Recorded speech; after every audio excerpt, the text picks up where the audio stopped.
به به جناب سگدست، ارادت خوبید؟ اتفاقا خواستیم زنگ بزنیم بیاید در مورد یدالله با شما صحبت کنیم. یدالله پسرم؟ بله در خدمتم.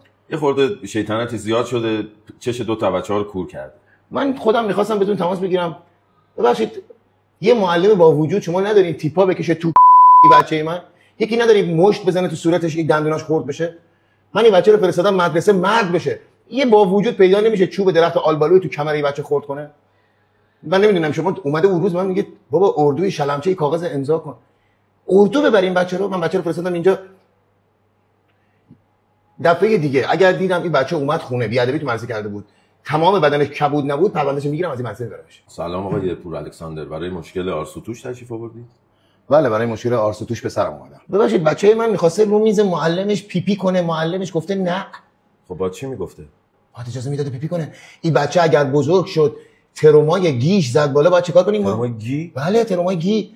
اگر این بچه ترواره‌های زد بالا 20 سال دیگه من میام پیپی میکنم کف مدرسه‌تون.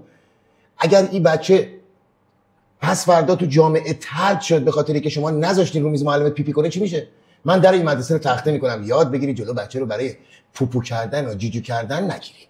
من جر میدم اون مجوزی که به شما دادن مدرسه بزنید. مدرسه اینجوریه بچه من برگرده خونه گریه کنه که بابا پوپو اجازه نه.